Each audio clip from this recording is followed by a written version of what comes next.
Hey guys, welcome back.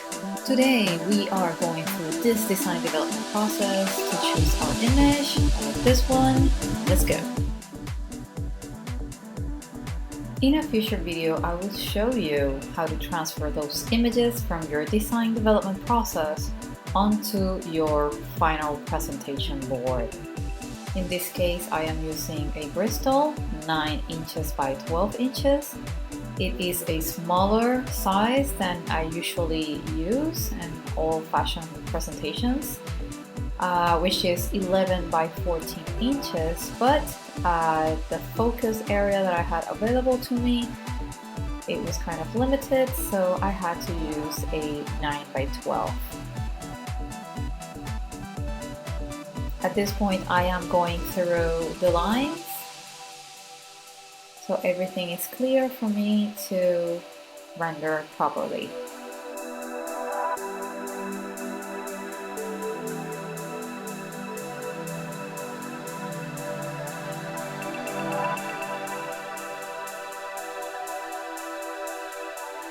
For this type of work, I like to use a Japanese pencil. This is a 0.5, and sometimes I use a 0.3 for very fine detail.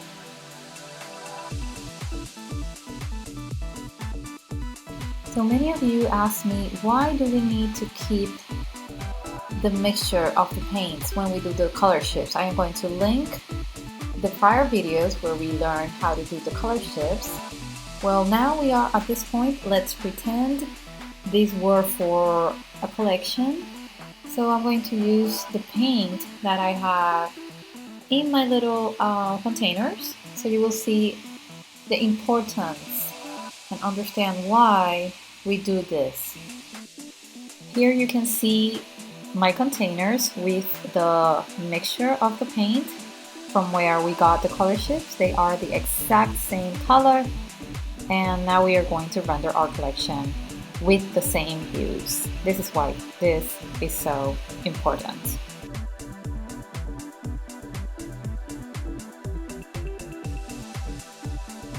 I always like starting with my skin tones in a light shade.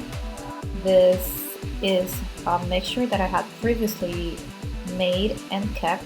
We all know there are thousands of skin tones, but for this collection I am going to use my previously mixed tone. A very important tip that I'm going to share here, I always have another Bristol where I can test anything that I will put on my final presentation before actually applying it. The skin mixture that I'm using, it's a wash mixture, but you will see later in the video that I use markers, I use watercolor pencils, I use watercolor, I use a lot of mediums to convey my message, to do my fashion rendering. There you can see how I test everything before applying it to my final presentation. Sometimes the mixtures can get a little bit darker. I just want to make sure that it is diluted, uniform from one croquis to the next. I am going over the places where I identify there should be some shadows, because when I do a second layer, those will be a little bit darker.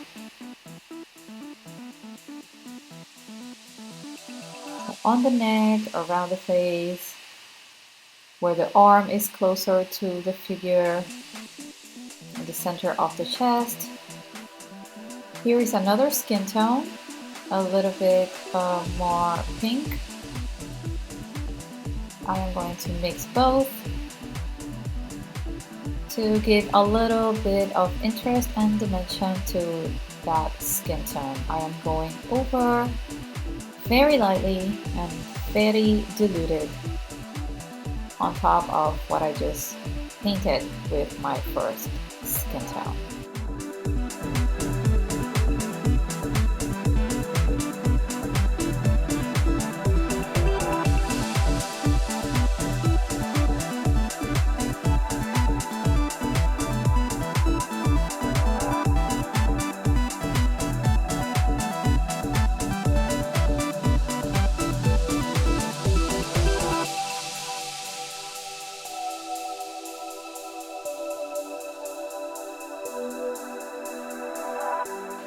The next color that I'll be applying is the pink tone.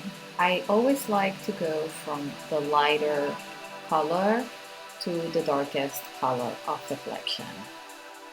So this pink tone, remember we got this from our color sheet, and this is why this is so important. We communicate through colors. It has to be the exact tone that you are presenting in your mood board. So what I'm doing is diluting it to get a lighter shade, and in some areas it will be darker. Of course, we are rendering and we need dimension and light and shadow.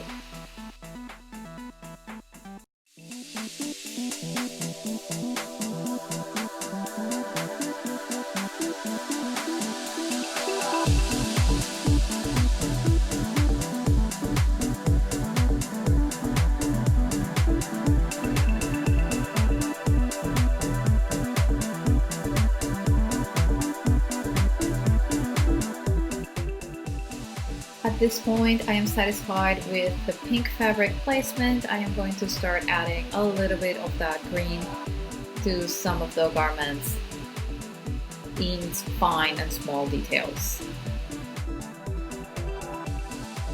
Please note that I go back and forth and work from the first croquis to the last, to the ones in the center simultaneously, because I am not professional. If you are a beginner, I recommend that you work from left to right if you are right-handed, or from right to left if you are left-handed. That is because you won't smear the paint over your work. Once I add the green and the yellow accent colors, I felt the need of adding some black. I lean always towards the avant-garde design, so the black anchors this romantic kind of feeling in this collection to a more out there, avant-garde, modern kind of strong looking pieces. This is a Prismacolor black marker. I am using the chisel wide tip, and for fine details I use the finer point.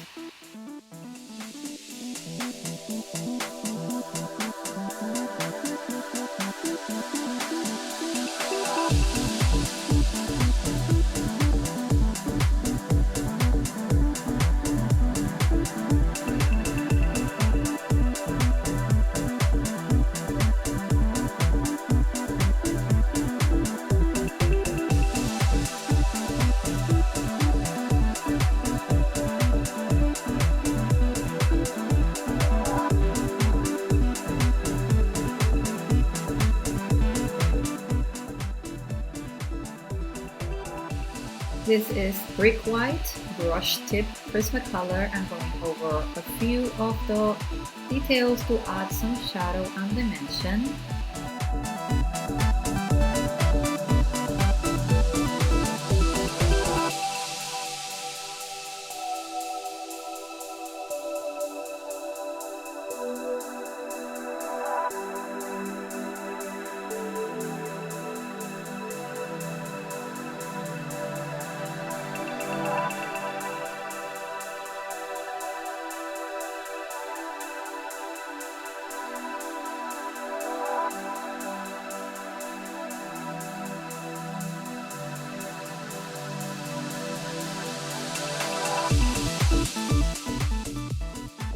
At this point where everything is dried, I go over all my croquis with the Lion Clear eraser.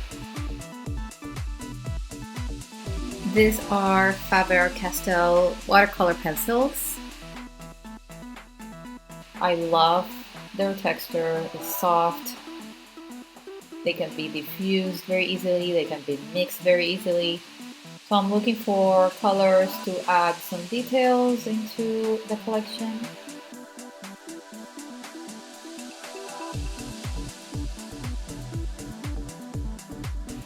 I always have my pencil sharpener near, because every time we render a few lines, we have to sharpen once again to get all those fine details with that fine tip.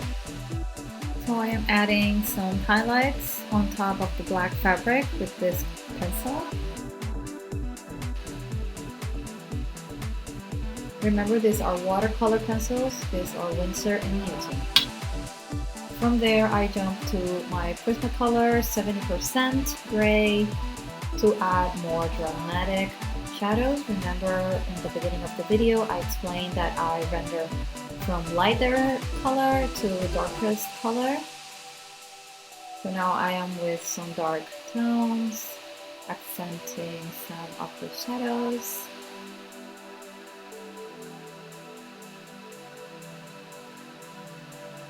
I'm going back and forth with markers and watercolor pencils.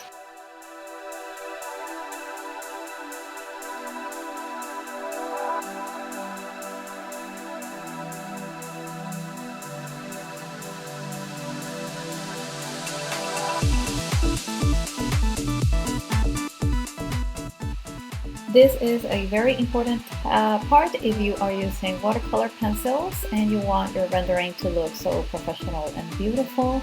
I take a brush with a little bit of water and go over the areas where I painted with watercolor pencils, and this blends everything together in a beautiful way. I also have a little bit of white gouache, and I am adding some highlights to that fabric manipulation, so it looks more defined. Remember to resharpen all your pencils once you do a few strokes. Go ahead and resharpen again. Now I am adding a few interesting spots with the watercolor pencil to the skin tone, adding some extra shadows, of course, for more dimension.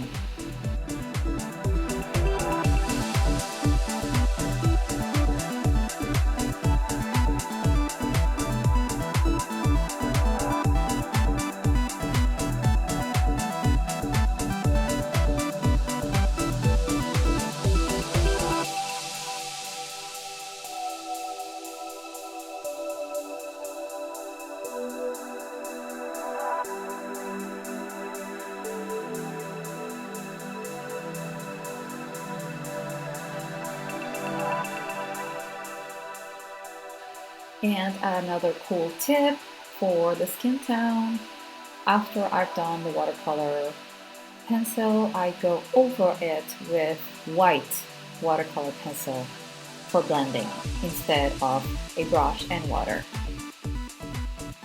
I love how this turns out instead of going over it with water.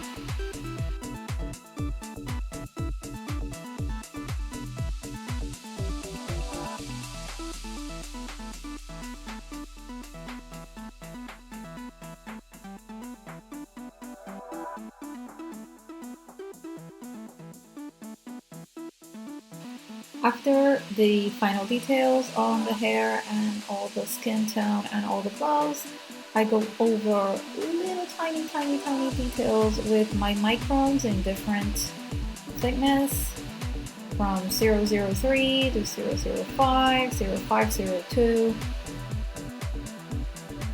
depending on the area where I'm going to highlight some detail.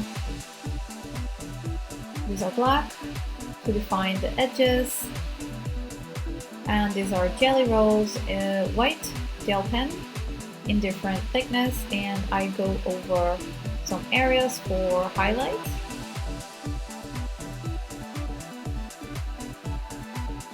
And let's pretend this was a sequin fabric. So now with this jelly pen, I am adding the tiny details, the sparkle.